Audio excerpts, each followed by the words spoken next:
নমস্কার বন্ধুরা, আমি সুমাশ্রী। আমার চ্যানেল বং বায়োলজিস্টে তোমাদের প্রত্যেককে স্বাগত জানাই। আজকের ভিডিওতে আমি আলোচনা করব বৃক্কের গঠন সম্পর্কে। আমরা রেচন চ্যাপ্টারটা পড়ছিলাম, যেটা ক্লাস 11-এর 17 নম্বর চ্যাপ্টার। সেই চ্যাপ্টারের একদম প্রথম ভিডিওতে আমি তোমাদের বলেছিলাম যে রেচন কাকে বলে। তারপরের ভিডিওতে আমি তোমাদের বললাম যে রেচনের ক্ষেত্রে, অর্থাৎ মানুষের রেচনের ক্ষেত্রে কি কি অঙ্গ কাজে লাগে সেটা তোমাদের বলেছিলাম। আজকের ভিডিওতে আমি তোমাদের বলবো যে বৃক্কের গঠন কি রয়েছে। এই চ্যানেলটা মূলত জীববিদ্যা বিষয়ক, কারণ এখানে ক্লাস 11-12 জীববিদ্যা বিষয়ক আমি ভিডিও আপলোড করে থাকি। যারা ভবিষ্যতে ডাক্তার হতে চাও তারা কিন্তু অবশ্যই এই চ্যানেলটাকে ফলো করতে পারো, কারণ আমি যা কিছু পড়াবো সেটা তোমাদের বোর্ডের এক্সামের জন্য কাজে লাগবে, এবং যারা ভবিষ্যতে ডাক্তার হতে চাইছো, অর্থাৎ যারা নিট দিতে চাইছো, তাদের ক্ষেত্রেও কিন্তু এই ভিডিওগুলো খুব ইম্পর্টেন্ট। তার জন্য আমি বলবো, এখনও যারা এই চ্যানেলটিকে সাবস্ক্রাইব করোনি, অবশ্যই চ্যানেলটিকে সাবস্ক্রাইব করো। আশা করি তোমাদের উপকার হবে। তাহলে চলো ভিডিওটা শুরু করা যাক। দেখো, এই ভিডিওতে আমি তোমাদের কি পড়াবো বললাম, যে কিডনির গঠন অর্থাৎ বৃক্কের গঠনটা এই ভিডিওতে আমি তোমাদের পড়াবো। তাহলে বৃক্কের গঠন জানতে গেলে তোমাদের আগে জানতে হবে যে বৃক্ককে দেখতে কেমন হয়। বৃক্ককে দেখতে কার মতন? বিন শেপের, অর্থাৎ সিম বীজের মতন কাকে দেখতে হয়? বৃক্ককে দেখতে হয়। সিম বীজের মতো দেখো বৃক্ককে দেখতে হয়। ঠিক আছে, এক পাশটা উত্তল, এক পাশটা অবতল, বোঝা গেল। এরপরে এই বৃক্কের রং কীরকম? বৃক্কের কালার আমি কি লিখেছি? রেডিশ ব্রাউন, অর্থাৎ বৃক্কের কালার হচ্ছে লালচে বাদামি বর্ণের হয়। বৃক্কের রংটা লালচে বাদামি বর্ণের হয়। এরপরে আমরা দেখব যে এই বৃক্কের দৈর্ঘ্য কত, প্রস্থ কত এবং পুরুত্ব কত। বৃক্কের দৈর্ঘ্য অর্থাৎ লেন্থ হচ্ছে 10 থেকে 12 সেন্টিমিটার। অর্থাৎ এই যে লেন্থ, অর্থাৎ এটা তো বৃক্কের লেন্থ, এটা কত হয়? 10 থেকে 12 সেন্টিমিটার হয়। এবং ডায়ামিটার অর্থাৎ প্রস্থ কত? কারণ এই প্রস্থটা কত, বৃক্কের এই প্রস্থটা কত? 5 থেকে 7 সেন্টিমিটার। এবং বৃক্কের থিকনেস কত, অর্থাৎ পুরুত্ব কত বা স্থূলত্ব কত? সেটা 2 থেকে 3 সেমি। অর্থাৎ এই যে স্থূলত্ব মানে এটা, অর্থাৎ থিকনেস, এটা হচ্ছে 2 থেকে 3 সেমি। এগুলো ছোটো ছোটো ইনফরমেশান তোমাদের জেনে, মানে তোমরা যদি এটা জানো কিন্তু তোমাদের পক্ষেই ভালো। মানে হয়তো নিটেই ছোটো ছোটো হয়তো মানে একদম স্বাভাবিক জিনিসগুলো হয়তো তোমাদের দিয়ে দিল, তখন হয়তো তোমরা লিখতেই পারলে না বা ঠিকঠাক করতেই পারলে না। তার জন্য এই ইনফরমেশানটা ছোটো করে তোমরা কিন্তু জেনে রাখো। এরপরে আমরা দেখব যে এই বৃক্ককে আরেকটা কিন্তু অর্গানের নামেও অনেকে বলে থাকেন। সেটা কি? রেট্রোপেরিটোনিয়াল অর্গান, অর্থাৎ বৃক্ককে রেট্রোপেরিটোনিয়াল অর্গানও বলা হয়। তাহলে কেন বৃক্ককে রেট্রোপেরিটোনিয়াল অর্গান বলা হয়, সেটা যদি তোমরা জেনে থাকো তাহলে আমাকে অবশ্যই কমেন্টে জানিও, আর যদি না জেনে থাকো অবশ্যই সেটা কমেন্টে জানিও। তাহলে আমি কিন্তু পরের ভিডিওতে তোমাদের বলবো যে কেন বৃক্ককে রেট্রোপেরিটোনিয়াল অর্গান বলে। আর তোমরা যদি জেনে থাকো তাহলে অবশ্যই কমেন্টে জানিও, ঠিক আছে? আমি না হলে পরের ভিডিওতে তোমাদের বলে দেবো কেন বৃক্ককে রেট্রোপেরিটোনিয়াল অর্গান বলা হয়। এই টার্মটা শুনলে কিন্তু ঘাবড়ে যাবে না। বৃক্ককে রেট্রোপেরিটোনিয়াল অর্গান বলা হয়। যেখানে রেট্রোপেরিটোনিয়াল অর্গান দেখবে সেখানে হয়তো হয়তো এরকম তোমাদের কোশ্চেন পড়লো যে রেট্রোপেরিটোনিয়াল কিডনি, কিছুই না, সেটা কিডনি, ঠিক আছে? তাহলে রেট্রোপেরিটোনিয়াল অর্গান কেন বৃক্ককে বলা হয় সেটা কিন্তু তোমরা আমাকে কমেন্টে জানাবে, ঠিক আছে? তাহলে চলো এরপরে আমরা কি দেখব, যে বৃক্কের এই যে গঠনটা আমরা দেখছি, তাহলে বৃক্কের একদম বাইরের যে স্তরটা থাকে আমরা কি বলবো? বৃক্ক যে স্তর দ্বারা ঘেরা থাকে, অর্থাৎ বৃক্কের বাইরের আবরণকে আমরা কি বলবো? Renal capsule. তাহলে বৃক্কের এই যে নীল রঙের যে আবরণটা থাকে, এই যে বৃক্কের এই নীল রঙের যেটা আবরণটা থাকে তাকে আমরা কি বলবো? রেনাল ক্যাপসুল, ঠিক আছে? তাহলে বৃক্কের বাইরের আবরণকে আমরা কি বলবো? Renal capsule. এছাড়াও আমরা দেখব যে অনেক সময় বৃক্কের বাইরে, একদম রেনাল ক্যাপসুলের বাইরেও আরও আমরা অ্যাডিপোজ টিস্যু দিয়ে তৈরি একটা স্তর দেখতে পাবো, ঠিক আছে? একটা স্তর দেখতে পাবো, তন্তুময় স্তর দেখতে পাবো। তাকে আমরা কি বলবো? তাকে আমরা কি বলবো? রেনাল ফাসা। তাহলে এই স্তরটাকে আমরা কি বলবো? রেনাল ফাসা, ঠিক আছে? তাহলে সেটা কোথায় থাকবে? সেটা বৃক্কের যে বৃক্ক যেটা দিয়ে, যেটাকে মানে বৃক্ককে ঘিরে যে স্তরটা রয়েছে, অর্থাৎ বৃক্কের যে আবরণী, তাকে আমরা কি বলছি? Renal capsule. কিন্তু রেনাল ফাসা সেটা অ্যাডিপোজ টিস্যু নিয়ে তৈরি, সেটা কি হবে? এই রেনাল ক্যাপসুলেরও বাইরে অবস্থিত। আমি যেটা কালো দিয়ে রেখেছি সেটা কি? রেনাল ফাসা, ঠিক আছে? এরপরে আমরা দেখব যে এই বৃক্কটা দেখবো একটা দিকে একটা খাঁজ মতন দেখতে পাচ্ছি। দেখো, বৃক্কটা পুরোটা এই দিকটা উত্তল, কিন্তু এই দিকটা অবতল, একটা খাঁজের মতন নিয়েছি। একে আমরা কি বলবো? হাইলাম। তাহলে বৃক্কের এই যে অবতল অঞ্চলে যে খাঁজটা, তাকে আমরা কি বলবো? হাইলাম। তাহলে এই হাইলাম অঞ্চলটা খুবই ইম্পর্টেন্ট। এই হাইলাম অঞ্চলটায় আমরা দেখব অনেক কিছু জিনিস ভেতরে ঢুকছে বৃক্কের, আবার অনেক কিছু জিনিস দেখব বৃক্কের ভেতর থেকে বাইরে চলে আসছে। সেটা কী কী সেটা আমরা দেখব। দেখো, বৃক্কের এই হাইলাম অঞ্চলে আমরা দেখব গোবিনী বৃক্ক থেকে বেরোচ্ছে। ঠিক আছে, যদি আমরা এই জিনিসটাকে এখানে যদি আঁকি তাহলে এটা আমরা কী দেখছি, এটা একটা বৃক্ক। বৃক্কের এই কালো অঞ্চলটা আমরা কী লিখবো, এটা ধরো গোবিনী বা ইউরেটার। ঠিক আছে, তাহলে এই কালো অঞ্চলটা ইউরেটার বা গোবিনী, যেটা আমরা এখানেও দেখতে পাচ্ছি, যেটা কোথা থেকে বেরোচ্ছে, যেটা বৃক্ক থেকে বেরোচ্ছে। এছাড়াও আমরা দেখব কিছু ব্লাড ভেসেল বৃক্কের ভেতরে ঢুকছে, কারণ বৃক্কের ভেতরে যে ইউরিয়াযুক্ত যে ব্লাডটা সেটাকে তো নিয়ে যেতে হবে বৃক্কের ভেতরে। সেটা কে নিয়ে যায়, সেটা আগের আমরা ভিডিওতে কী দেখেছিলাম, যে বৃক্কের ভেতরে যে ব্লাড নিয়ে যায় সেটা কি মহাধমনী। তাহলে এখানে মহাধমনীও ঢুকছে, এবং এই যে ব্লাডটা এই বৃক্ক থেকে বেরোবে কার মাধ্যমে, মহাশিরার মাধ্যমে। তাহলে এই বৃক্ক থেকে আবার কিন্তু মহাশিরাও বেরিয়ে যাবে। তাহলে আমরা দেখব যে বৃক্কের এই হাইলাম অঞ্চলে তিনটে জিনিস দেখব। একটা কি, ইউরেটার বা গোবিনী বৃক্ক থেকে বেরোচ্ছে।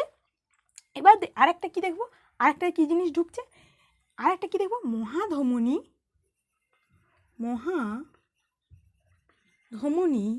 বৃক্কের ভেতরে রক্ত নিয়ে ঢুকছে, এবং ইউরিয়া মুক্ত বা ডিঅক্সিজেনেটেড ব্লাডটা বৃক্ক থেকে কে বের করে নিয়ে যাচ্ছে, মহাশিরা।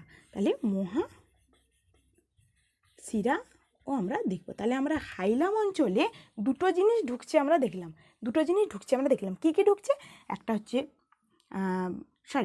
একটা জিনিস ঢুকছে, সেটা কি, মহাধমনী, এবং বেরোচ্ছে দুটো জিনিস, সেটা কি, মহাশিরা আর ইউরেটার বা গোবিনী। তাহলে দুটো জিনিস বেরোচ্ছে এবং একটা জিনিস ঢুকছে এই হাইলাম অঞ্চলে। তাহলে হয়েছে। এরপরে আমরা দেখব যে বৃক্কের গঠনে দেখব যে বৃক্কের যদি আমরা লম্বচ্ছেদ করি, অর্থাৎ বৃক্ককে যদি আমরা লম্ব বরাবর কাটি, তাহলে সেখানে দেখতে পাবো বৃক্কের দুটো অঞ্চল আমরা দেখতে পাবো। সেই দুটো অঞ্চল কি কি, একটা হচ্ছে কর্টেক্স অঞ্চল, যেটা বাইরের দিকে থাকবে, আর একটা হচ্ছে কি, মেডালা অঞ্চল। ঠিক আছে, তাহলে কর্টেক্স অঞ্চল কোনটা, দেখো এই যে বৃক্কের একদম পরিধির দিকে যে কালো অঞ্চলটা দিয়ে আমি কালো কালার দিয়ে যেটা দেখিয়েছি, এরকম ডট ডট ডট ডট কালো কালার দিয়ে যেটা দেখিয়েছি, সেটা হচ্ছে কি বৃক্কের কর্টেক্স অঞ্চল। তাহলে এটা কি বৃক্কের কর্টেক্স অঞ্চল। তাহলে এই জায়গাটাকে আমরা কি বলবো, বৃক্কের কর্টেক্স অঞ্চল। এই কর্টেক্স অঞ্চল ছাড়া এই যে পিরামিডের যে অঞ্চলটা রয়েছে তাকে আমরা কি বলবো, মেডালা। তাহলে মেডালা অঞ্চলে আমরা দেখছি যে পিরামিডের মতো কিছু স্ট্রাকচার আমরা দেখতে পাচ্ছি। দেখো এগুলো সব পিরামিডের মতো কিন্তু তোমরা স্ট্রাকচার এরকম দেখতে পাচ্ছ।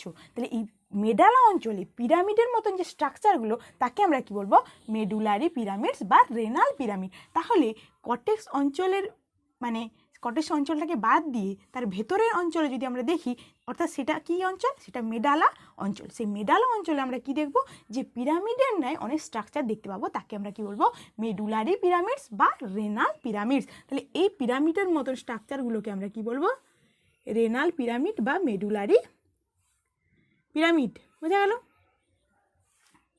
ঠিক আছে, এছাড়াও আমরা এবারে দেখব যে এই যে পিরামিডগুলো তো দেখলাম, কিন্তু পিরামিডের মাঝখানে আমরা দেখব কিছু কিছু ফাঁকা স্থান রয়েছে, যেখানে কর্টেক্সের কিছু অঞ্চল এই পিরামিডের মাঝ বরাবর চলে এসছে। এই যে পিরামিডের মাঝখানে এই ফাঁকা স্থানগুলোকে আমরা কি বলবো, কলাম ও বাটিনি বা রেনাল কলাম। তাহলে এই যে পিরামিড, একটা পিরামিড আরেকটা পিরামিড, একটা পিরামিড আরেকটা পিরামিড, এই যে পিরামিডগুলোর মাঝখানের যে অঞ্চলটা, যেখানে কর্টেক্সের আমরা অঞ্চল কর্টেক্সটা যার ভেতরে ঢুকে গেছে, কর্টেক্সটা মেডুলারি অঞ্চলের ভেতরে অনেকটা ঢুকে গেছে। তাহলে আমরা দেখব যে এই যে দুটো পিরামিডের মাঝখানে যে অঞ্চলটা, তাকে আমরা কি বলবো, কলামস অফ বাটিনি বা রেনাল কলাম। তাহলে বোঝা গেল। তাহলে আমরা এতক্ষণ দেখলাম যে বৃক্কের বৃক্কের লম্বচ্ছেদ আমরা দেখলে আমরা কি দেখব, বৃক্কের দুটো অঞ্চলে বিভক্ত, একটা কি কর্টেক্স অঞ্চল আর একটা মেডুলা অঞ্চল। এবং মেডালা অঞ্চলে আমরা দেখব যে কি দেখতে পেলাম, মেডুলারি পিরামিড বা রেনাল পিরামিড দেখতে পেলাম। এবং দুটো রেনাল পিরামিডের মাঝখানে যে অঞ্চলগুলো, এই ফাঁকা স্থানগুলোকে আমরা কি বলবো, কলামস অফ বাটিনি বা রেনাল কলাম। ঠিক আছে, এরপরে এই রেনাল কলামের এই মাঝখানে আমরা কি দেখতে পাচ্ছি, রেনাল পিরামিড। তাহলে রেনাল পিরামিড থেকে আমরা দেখতে পাচ্ছি এই নলাকার কিছু অঞ্চল রেনাল পিরামিডের সঙ্গে যুক্ত হয়ে গেছে। দেখো এখান থেকে যুক্ত হয়ে গেছে। কেন যুক্ত হয়েছে তার একটা কারণ রয়েছে। দেখো আমরা দেখব যে কিডনির কাজ কি, সেই ইউরিন বা মূত্র তৈরি করবে। তাহলে এই যে রেনাল পিরামিডে যে ইউরিনটা তৈরি হলো তাকে ধরার জন্য একটা পাইপ বা কিছু লাগবে, ঠিক আছে? তাহলে সেই ইউরিনটা কিভাবে গভীরতে আসবে? সেই জন্য এই পিরামিডের, এই যে রেনাল পিরামিডের মধ্যে তৈরি হওয়া মূত্রটাকে সংগ্রহ করার জন্য এই ছোট ছোট টিউব কার সঙ্গে যুক্ত হয়েছে? রেনাল পিরামিডের সঙ্গে যুক্ত হয়েছে। এই যে একদম ছোট টিউব যেটা রেনাল পিরামিডের সঙ্গে যুক্ত হয়েছে তাকে আমরা কি বলবো? Minor calyx. তাহলে একে আমরা কি বলবো? মাইনর ক্যালিক্স, ঠিক আছে? এরপরে আমরা দেখব এই ছোট ছোট অনেকগুলো টিউব একসঙ্গে যুক্ত হয়ে কি তৈরি করবে, অর্থাৎ ছোট ছোট অনেকগুলো মাইনর ক্যালিক্স একসঙ্গে যুক্ত হয়ে কি তৈরি করবে? মেজর ক্যালিক্স তৈরি করবে। বোঝা গেল? তাহলে এই জায়গাটা খুব ভালো করে বুঝবে। তাহলে মাইনর ক্যালিক্স কাকে বলবো? এই দেখো এই মেডুলারি পিরামিড বা রেনাল পিরামিডের থেকে, রেনাল পিরামিডের ঠিক পরেই কি দেখবো? ছোট ছোট যে টিউবগুলো যেটা রেনাল পিরামিডের সঙ্গে যুক্ত রয়েছে তাকে আমরা কি বলবো? Minor calyx. এবং অনেকগুলো ছোট ছোট মাইনর ক্যালিক্স একসঙ্গে যুক্ত হয়ে কি তৈরি করেছে? একটা বড় টিউব, তাকে আমরা কি বলবো? মেজর ক্যালিক্স, ঠিক আছে? এরপরে আমরা দেখবো এরকম অনেকগুলো 1 2 3 4 অনেকগুলো মেজর ক্যালিক্স একসঙ্গে যুক্ত হয়ে কি তৈরি করবে? কি তৈরি করবে? Renal pelvis. তাহলে এই জায়গাটাকে আমরা কি বলবো? Renal pelvis. তাহলে আমরা দেখতে পাচ্ছি অনেকগুলো মেজর ক্যালিক্স একসঙ্গে এখানে কি যুক্ত করেছে? এটা একটা যুক্ত হয়ে কি তৈরি করেছে? রেনাল পেলভিস, ঠিক আছে? তাহলে এতক্ষণ তোমরা বুঝতে পারলে। এরপরে আরেকটা টার্ম আমরা দেখতে পাবো, সেটা কি? Renal sinus. এই রেনাল পেলভিস অঞ্চলে আমরা একটা গহ্বর দেখতে পাবো, তাকে আমরা কি বলবো? Renal sinus. তাহলে এই রেনাল পেলভিস অঞ্চলে আমরা কি দেখতে পাবো?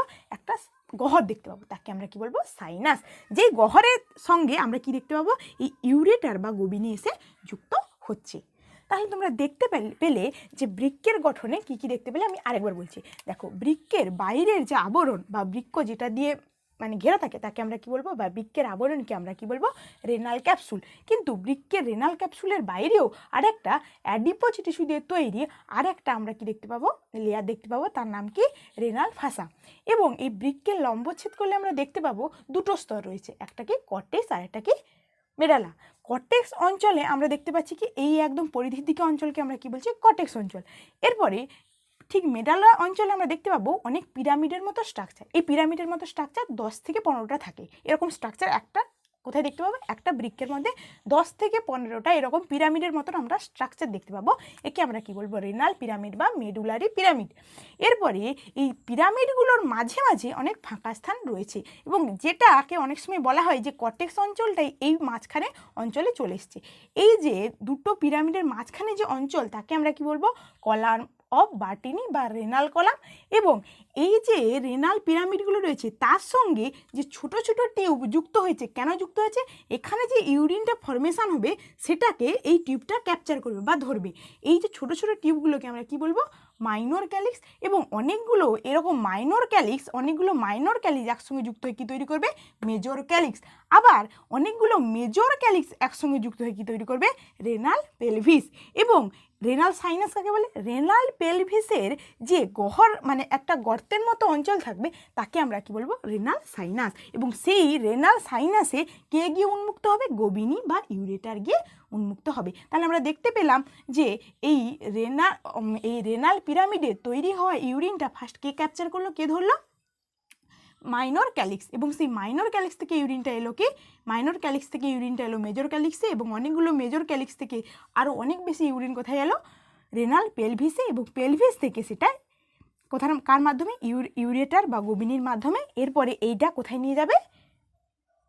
কোথায় নিয়ে যাবে? মূত্রাশয় বা ইউরিনারি ব্লাডারে নিয়ে যাবে, ঠিক আছে? এরপরে আরেকটা আমরা কি দেখলাম? যে এই বৃক্কের যে অবতল অঞ্চল বা বৃক্কের যে খাঁজটা রয়েছে তাকে আমরা কি বললাম? হাইলাম। এই ভিডিওতে আমরা এটা দেখলাম। আর কি দেখবো? যে বৃক্কের ওজন কীরকম হয়। দেখো মেলের ক্ষেত্রে অর্থাৎ পুরুষের ক্ষেত্রে বৃক্কের ওজন হবে 150 গ্রাম, এবং ফিমেলের ক্ষেত্রে অর্থাৎ মহিলাদের ক্ষেত্রে এটা কত ওজন হবে? 135 গ্রাম। ঠিক আছে, তাহলে এই ভিডিওতে মোটামুটি একটা বৃক্কের গঠন কীরকম হয় সেটা তোমরা বুঝলে, আর রেট্রোপেরিটোনিয়াল অর্গান কেন কিডনিকে বলে সেটা তোমরা জানলে কমেন্টে জানাবে। আর যদি তোমাদের এই ভিডিওটা ভালো লেগে থাকে অবশ্যই ভিডিওকে লাইক করবে, আর যদি এরকম আরও ভিডিও তোমরা দেখতে চাও অবশ্যই চ্যানেলটিকে সাবস্ক্রাইব করবে।